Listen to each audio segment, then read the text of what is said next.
Merhabalar, Nefis Tarifler kanalıma, mutfağıma hoş geldiniz. Bugün sizlere çok değişik bir baklava tarifi vermek istiyorum. Özellikle Arapların yaptığı bir tarif. Bizim bildiğimiz baklavadan biraz farklı arkadaşlar. Yapımı daha kolay ve daha değişik aslında. Şerbet kaynatma derdimiz yok. Bu baklavanın şerbeti tamamıyla baldan oluşuyor. Ve iç malzemesi oldukça zengin bir, dolgun bir baklava aslında. Sadece yufka olarak altında ve üstünde kullanacağız hamuru. İç dolgusu için yaklaşık 1 kilo çekilmiş badem kullanacağım. Ben çekilmiş badem almıştım. Ama çok hafif biraz daha çektim robottan. Birazcık ince olması için.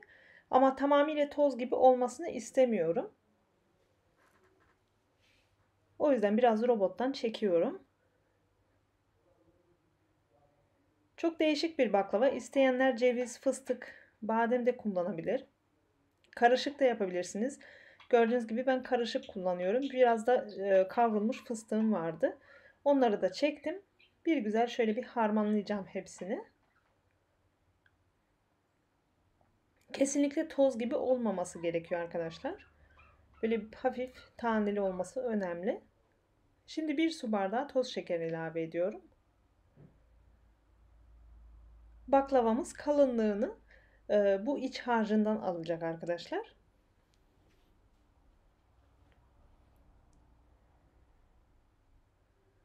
1 çay kaşığı kadar da tarçın ilave ediyorum.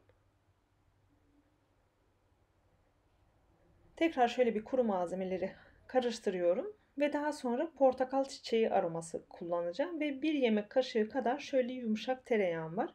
Onu ilave ediyorum. Yumuşak olması önemli. Kesinlikle eritilmiş kullanmayın.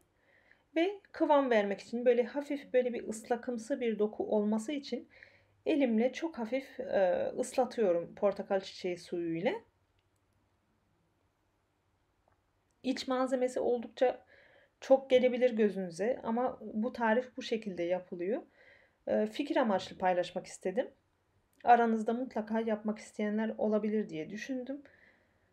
Dediğim gibi bizim baklava tarifinden çok farklı ve aslında düşündüğünüz zaman malzemesi olduğu zaman çok basit yapımı.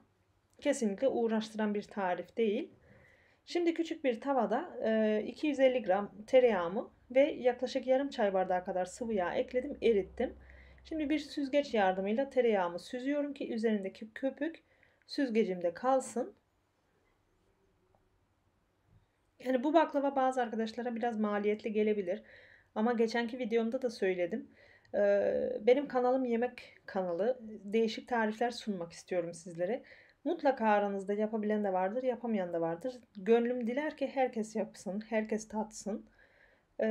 Ama Avrupa ile Türkiye'yi kıyaslamak maalesef olamıyor bazı ürünlerde dediğim gibi. Çünkü burada badem, fıstık vesaire gibi ürünler Türkiye'ye nazaran gayet uygun. Ve yani denemek isteyen arkadaşlar için bu tarifi paylaşmak istedim. Yani şimdi biliyorum bu tarifim de çok eleştirilecek ama dediğim gibi bazı arkadaşlara fikir amaçlı olmak amacıyla paylaşmak istedim. Şimdi 2 paket baklavalık yufka kullanıyorum ve büyük dikdörtgen borcamıma göre kestim. Diğer kestiğim parçaları kesinlikle ziyan etmiyorum. Arkasından börek yaptım ben ama onu videoya çekmeyi gereği duymadım. Çünkü bu tarif baklava tarifi. Şimdi her katı ilk paketi şöyle yani 15 yufka olacak şekilde aralarına fırçayla böyle yağ gezdirerek üst üste yerleştiriyorum ama her katına biraz yağ dökmeniz önemli.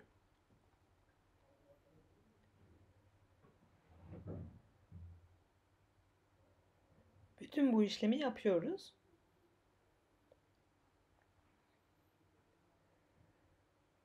Ve gerçekten bu baklavanın lezzeti harika arkadaşlar. Yani baklava diyorum ama yerken inanın bizim baklavalarla kıyaslanmıyor. Yani tatlı niyetine yiyebilirsiniz.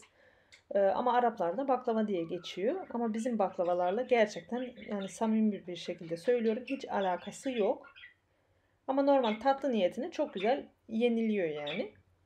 Şimdi bütün iç harcımı döktüm gördüğünüz gibi. Elimle hafif bir düzeltiyorum her yerini. Daha sonra bir spatula ile her yerini böyle düz olmasını sağlıyorum. Gayet kalın bir kat oldu. Şimdi diğer ikinci paketimi yerleştireceğim. Yine aynı şekilde her katına tek tek yufkaları seriyorum ve her katına tereyağımdan fırçayla sürüyorum.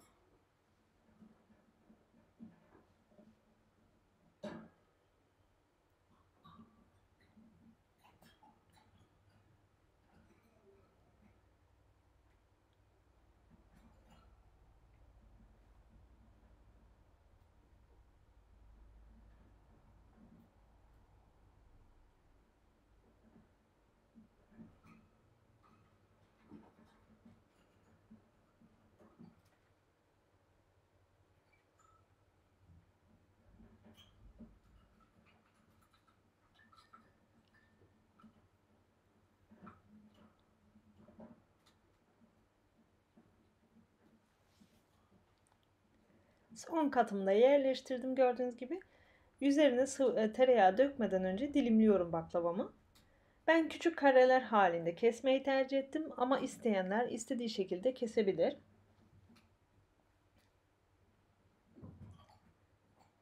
Dikkatli bir şekilde kesiyoruz. Fırınımı da açtım. 180 dereceye ısındı şu an.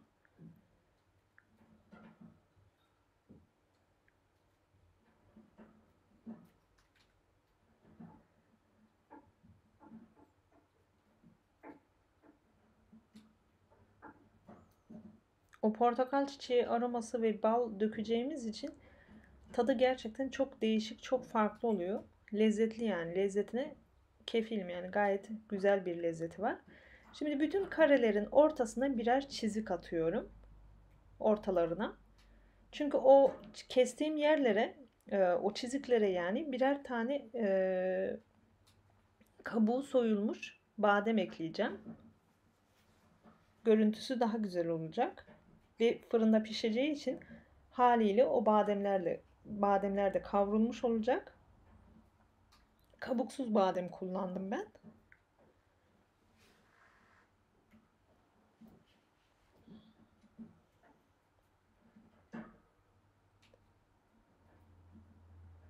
Bütün o kestiğim yerlere bademlerimi yerleştiriyorum.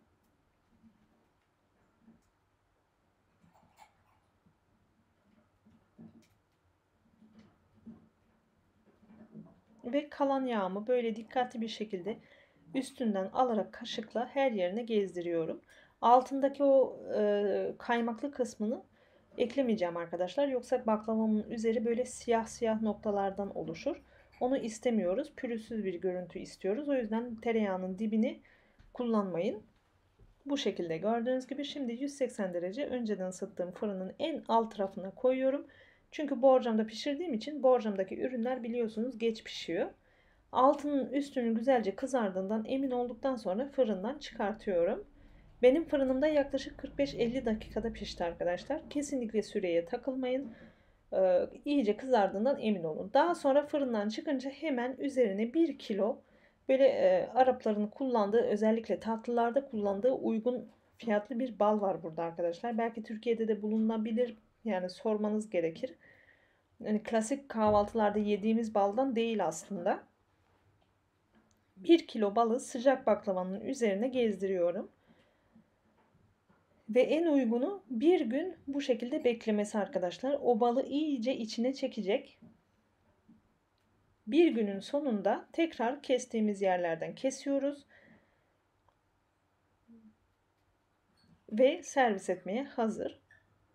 Araplar aslında bunları tek tek çıkartıp böyle süs kağıtlarına yerleştiriyorlar porsiyonluk. Ben o şekilde yapmadım. Normal bizim Türk usulü tabakta servis etmeyi tercih ettim. Tadı kıvamı gerçekten harika. Kesinlikle o bademler, fıstıklar dağılmıyor içerisinde. Baldan dolayı kalıp gibi duruyorlar. Şimdi göreceksiniz zaten.